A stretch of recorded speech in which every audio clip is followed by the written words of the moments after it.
Okay, so hi all, welcome to AZB academy. എല്ലാവർക്കും AZB അക്കാഡമിയുടെ പുതിയ വീഡിയോയിലേക്ക് സ്വാഗതം.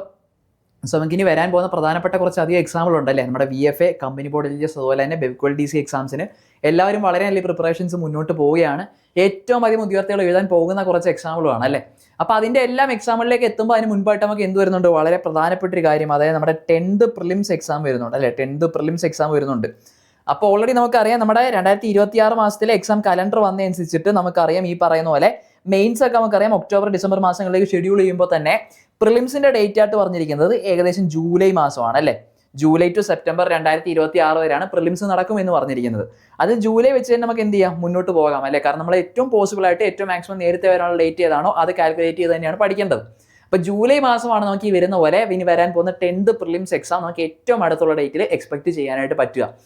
അപ്പോൾ ജൂലൈയിലാണ് വരാൻ പോകുന്നത്. ദേ ഇപ്പോൾ മാർച്ചായി, ഇനി അങ്ങോട്ട് വളരെ കുറച്ച് മാസങ്ങൾ അല്ലേ, 2-3 മാസങ്ങൾ മാത്രമേ നമുക്ക് കിടക്കുന്നുള്ളൂ. അപ്പോൾ ഈ ഒരു ടൈമിനകത്ത് പഠിച്ചാൽ മതിയോ? ഇനിയും പ്രിപ്പറേഷൻ സ്റ്റാർട്ട് ചെയ്തിട്ടില്ലാത്ത ഒരുപാട് ആളുകൾ കാണും.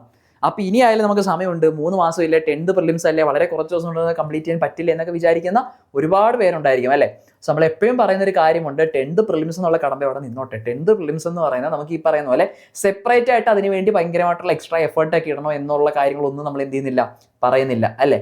നമ്മളെപ്പോഴും പറയാറുള്ളത് നമ്മുടെ ഫോക്കസ് എന്ന് പറയുന്നത് ഈ നടക്കാൻ പോകുന്ന മെയിൻസ് തന്നെയായിരിക്കണം. നമ്മുടെ ഫോക്കസ് എപ്പോഴും മെയിൻസ് തന്നെ ആയിരിക്കണം അല്ലേ. അപ്പോൾ എപ്പോഴും ഞാൻ പറയുന്നത് എന്താണ്, പ്രിലിംസ് കഴിഞ്ഞിട്ടുള്ള മെയിൻസ് ഉള്ളൂ. അപ്പോൾ ആദ്യം പ്രിലിംസ് ഫോക്കസ് ചെയ്യുക, പിന്നീട് മെയിൻസിന് പഠിക്കുക. നമ്മൾ പലപ്പോഴും പല വിദ്യാർത്ഥികളും ഏറ്റവും വലുതായിട്ട് കാണിക്കുന്നൊരു മണ്ടത്തരമാണ് എന്തെന്ന് പറയുന്നത്, ആദ്യമേ പ്രിലിംസ് ഫോക്കസ് ചെയ്ത് പഠിക്കുക എന്ന് പറയുന്നത് അല്ലേ. നിങ്ങളിപ്പോൾ ഈ ഒരു ടൈം പീരീഡ് നോക്കിയാൽ തന്നെ ഏകദേശം നമുക്കറിയാം ഏകദേശം 2 അല്ലെങ്കിൽ 3 മാസം വരെയൊക്കെയാണ് മാക്സിമം നമുക്ക് എന്തിനു കിട്ടുക, പ്രിലിംസിനും മെയിൻസിനും ഇടയ്ക്കുള്ള ടൈമായിട്ട് നമുക്ക് കിട്ടുക എന്ന് പറയാം. അപ്പോൾ ആദ്യം തന്നെ നിങ്ങൾ ഈ പറഞ്ഞ പ്രിലിംസ് ഫോക്കസ് ചെയ്ത് പ്രിലിംസിന്റെ ടൈം വരെ പ്രിലിംസിന്റെ സിലബസ് മാത്രം പഠിക്കുക. അതിനുശേഷം വരുന്ന 2 മാസം കൊണ്ട് ബാക്കി മെയിൻസിന്റെ സിലബസ് പഠിക്കുക എന്ന് പറയുന്നത് വളരെയധികം മണ്ടത്തരമാണ്. കാരണം വേണമെങ്കിൽ നിങ്ങൾക്ക് ചിലപ്പോൾ പഠിച്ച് കംപ്ലീറ്റ് ചെയ്യാനായിട്ട് ഒരു റൗണ്ട് എല്ലാം വായിച്ചു വിടാനായിട്ട് പറ്റുമായിരിക്കും. പക്ഷെ പ്രോപ്പറായിട്ട് റിവിഷൻ കണ്ടക്ട് ചെയ്ത് പഠിക്കണം എന്നുണ്ടെങ്കിൽ നിങ്ങൾ ഇപ്പോഴേ മെയിൻസ് ഓറിയന്റഡ് ആയിട്ട് പഠിക്കുക എന്നുള്ളത് വളരെയധികം ഇമ്പോർട്ടൻ്റ് ആണ്. സോ ഇതുവരെ നിങ്ങൾ മെയിൻസും തുടങ്ങിയിട്ടില്ല പ്രിലിംസും തുടങ്ങിയിട്ടില്ല എന്നുള്ളവരുണ്ട് എന്നുണ്ടെങ്കിൽ ഈ നിമിഷം മുതൽ ഏറ്റവും പോസിബിൾ ആ ടൈമിൽ തന്നെ നിങ്ങൾ പ്രിപ്പറേഷൻ സ്റ്റാർട്ട് ചെയ്യുക എന്നുള്ളത് വളരെയധികം ഇമ്പോർട്ടൻ്റ് ആണ്. ഓക്കെ, വളരെയധികം ഇമ്പോർട്ടൻ്റ് ആണ്. സോ ഇതാണ് നിങ്ങൾ കാണുന്ന നമ്മുടെ പ്രിലിംസിന്റെ സിലബസ് എന്ന് പറയുന്നത്. ഇതാണ് നമ്മുടെ പ്രിലിംസിന്റെ സിലബസ്. അപ്പോൾ ഈ പ്രിലിംസിന്റെ ഫോക്കസ് ചെയ്യുക അല്ലെങ്കിൽ ഈ സിലബസ് ഫോക്കസ് ചെയ്ത് പഠിക്കാനായിട്ട് നിങ്ങൾക്ക് ഇനി മുന്നോട്ട് വരുന്ന വളരെ ചെറിയൊരു ടൈം മാത്രമേ വരുന്നുള്ളൂ അല്ലേ. ഏകദേശം 2-3 മാസങ്ങൾ മാത്രമേ വരുന്നുള്ളൂ. അതിനുശേഷം പക്ഷെ നമുക്കറിയാം മെയിൻസിന്റെ സിലബസ് എന്ന് പറയുമ്പോൾ ഇതുപോലെയല്ല, നല്ല രീതിയിൽ വൈഡാണ്. അപ്പോൾ ആ വരാൻ പോകുന്ന 2-3 മാസങ്ങൾ കൊണ്ട് നിങ്ങൾക്ക് എന്ത് ചെയ്യാനായിട്ട് പറ്റില്ല, ആ മെയിൻസിന്റെ ഫുൾ സിലബസ് കംപ്ലീറ്റ് ചെയ്യാനും ഇനി ഈവൻ അത് ഒരു തവണ വായിച്ചു വിട്ടാൽ പോലും അത് റിവൈസ് ചെയ്യാനുള്ള ടൈമൊന്നും നിങ്ങൾക്ക് എന്ത് ചെയ്യില്ല, കിട്ടില്ല. സോ ഇനി നിങ്ങൾ മെയിൻസ് അവിടെ നിൽക്കട്ടെ, ഇപ്പോൾ നിങ്ങൾ പ്രിലിംസ് ഫോക്കസ് ചെയ്താണ് പഠിക്കുന്നതെന്നുണ്ടെങ്കിൽ അത് എത്രയും വേഗം നിങ്ങൾ ചേഞ്ച് ചെയ്തിട്ട് മെയിൻസ് ഫോക്കസ് ചെയ്ത് പഠിക്കാനായിട്ട് ശ്രദ്ധിക്കുക. ഓക്കെ, അതിൻ്റെ ഗുണം എന്ന് പറയുന്നത് നിങ്ങൾ ഈ മെയിൻസ് ഫോക്കസ് ചെയ്ത് പഠിക്കുകയാണെന്നുണ്ടെങ്കിൽ അതിൻ്റെ കൂട്ടത്തിൽ നിങ്ങൾക്ക് എന്തും കവർ ചെയ്യാം. ഒരു 95%, അതായത് പ്രിലിംസിൻ്റെ സിലബസ് ഒരു 95% നിങ്ങൾക്ക് എന്ത് ചെയ്യാം, മെയിൻസിൻ്റെ സിലബസ് കവർ ചെയ്യുന്നതിലൂടെ തന്നെ കംപ്ലീറ്റ് ചെയ്യാനായിട്ട് പറ്റും. അതിന് സെപ്പറേറ്റ് ഒരു പഠനം വേണ്ട. ബാക്കി 5% എന്ന് പറയുന്നത് വളരെ ചെറിയ ചെറിയ ടോപ്പിക്സ് ആണ്. അത് വേണമെങ്കിൽ കൂടിപ്പോലെ 2 ആഴ്ച കൊണ്ട് തന്നെ നിങ്ങൾക്ക് എന്ത് ചെയ്യാനായിട്ട് പറ്റും, കവർ ചെയ്യാനായിട്ട് പറ്റും. വെറുതെ പറയുന്നതല്ല, അത് അങ്ങനെയാണ്. ഓക്കെ, സോ അതുകൊണ്ടാണ് നമ്മൾ പറയുന്നത് എപ്പോഴും ഇനിയും നിങ്ങൾ പ്രിപ്പറേഷൻ സ്റ്റാർട്ട് ചെയ്തിട്ടില്ല എന്നുണ്ടെങ്കിൽ പ്രിലിംസ് കവർ ചെയ്യണമെങ്കിൽ പോലും നിങ്ങൾ ഇപ്പോഴേ എന്ത് ചെയ്യണം, നിങ്ങളുടെ പ്രിപ്പറേഷൻ സ്റ്റാർട്ട് ചെയ്യണം. ആൻഡ് മെയിൻസിലേക്ക് പോകുമ്പോൾ ഈ നടക്കാൻ പോകുന്ന പ്രധാനപ്പെട്ട എക്സാമുകളുടെ എല്ലാം മെയിൻസ് ഫോക്കസ് ചെയ്ത് നിങ്ങൾ പഠിക്കുന്നുണ്ട് എന്നുണ്ടെങ്കിൽ എത്രയും വേഗം മെയിൻസിന്റെ സിലബസ് വെച്ച് ഇപ്പോൾ തന്നെ നിങ്ങൾ പ്രിപ്പറേഷൻ സ്റ്റാർട്ട് ചെയ്താലേ നിങ്ങൾക്ക് സിലബസ് കംപ്ലീറ്റ് ചെയ്യാനും അതോടൊപ്പം തന്നെ റിവിഷൻ കണ്ടക്ട് ചെയ്യാനും നിങ്ങൾക്ക് പറ്റുള്ളൂ അല്ലേ. സോ എത്രയും വേഗം നിങ്ങൾ സിലബസ് കംപ്ലീറ്റ് ചെയ്യുക എന്നുള്ളതിന് തന്നെയാണ് ഇനി ഫോക്കസ് കൊടുക്കേണ്ടത്. ഇനി നമുക്ക് വെറുതെ കളയാനായിട്ട് ടൈമില്ല. കാര്യം ഇനി നിങ്ങൾ ടൈം കളയുകയാണെന്നുണ്ടെങ്കിൽ വെറുതെ സിലബസ് ഒറ്റ റൗണ്ട് പഠിച്ചിട്ട് എക്സാം അറ്റൻഡ് ചെയ്യാന്നുള്ള രീതിയിലേക്ക് വരും. നമുക്കറിയാവുന്ന പോലെ തന്നെ ആപ്ലിക്കൻസിന്റെ എണ്ണം കൂടുതലാണ്, വേക്കൻസീസ് കുറവാണെന്ന് ഞാൻ പറഞ്ഞാൽ ഒരുപാട് വേക്കൻസി വരുന്നുണ്ട്. സോ ഓട്ടോമാറ്റിക്കായിട്ട് ആപ്ലിക്കൻസിന്റെ എണ്ണം കൂടുകയാണ് അല്ലെ, ആപ്ലിക്കൻസിന്റെ എണ്ണം കൂടുതലാണ്. അപ്പം നിലവിലൊരു സ്ഥിതി വെച്ചിട്ട് നമുക്കറിയാം എങ്ങനെയെങ്കിലുമൊക്കെ റാങ്ക് ലിസ്റ്റിൽ കയറി കൂടിയാൽ ജോലി കിട്ടുമെന്ന് ഉറപ്പ് പറയുന്നതല്ല. ആകെ അത്തരത്തിൽ ഗ്യാരണ്ടി നമ്മൾ പറഞ്ഞാൽ കമ്പനി ബോർഡ് എൽജിഎസിന്റെ കേസിന് മാത്രമാണ് അല്ലെ. കമ്പനി ബോർഡ് എൽജിഎസ് നല്ലൊരു ശതമാനം ആളുകൾക്ക് ഇന്ത്യയുടെ നിയമനങ്ങൾ നടക്കുന്നുണ്ട്. എങ്കിൽ പോലും ഇനി അങ്ങോട്ടുള്ള PSC എക്സാംസിന്റെ ട്രെൻഡ് വെച്ച് നോക്കുമ്പോൾ കേവലം റാങ്ക് ലിസ്റ്റിൽ പേര് വരിക എന്നുള്ളതിനപ്പുറത്തേക്ക് സ്ട്രാറ്റജിക്കായിട്ട് പഠിച്ച് റാങ്ക് ലിസ്റ്റിൽ ഹയർ പൊസിഷനിലേക്ക് എത്തുക എന്നുള്ളത് തന്നെയാവണം എല്ലാവരുടെയും ടാർഗറ്റ്. നമ്മളെല്ലാവരും അതിനുവേണ്ടി തന്നെയാണ് മോട്ടിവേറ്റ് ചെയ്യുന്നത് അല്ലേ. അല്ലെങ്കിൽ പഠിക്കുക അല്ലെങ്കിൽ വന്നാൽ ജോലി എന്നുള്ളതല്ല, നമ്മൾ പഠിച്ച് സെക്യൂർ ആയിട്ടുള്ള പൊസിഷനിലേക്ക് എത്തുക എന്നുള്ളത് ഇനി അങ്ങോട്ടുള്ള എക്സാംസിന്റെ കേസിൽ ഇമ്പോർട്ടൻ്റ് ആണ്. കാരണം നല്ല സിറ്റുവേഷൻസ് വന്നാൽ പോലും ആ ഒരു കാര്യത്തിൽ നമ്മൾ ഇനി എന്ത് ചെയ്യാൻ പാടില്ല, റിസ്ക് എടുക്കാനായിട്ട് പാടില്ല. സോ മാക്സിമം എഫേർട്ട് ഇടുക. എഫേർട്ട് ഇടാനുള്ള ടൈമുണ്ട്, എഫേർട്ട് ഇടാനുള്ള എല്ലാ സാഹചര്യവും ഉണ്ട്.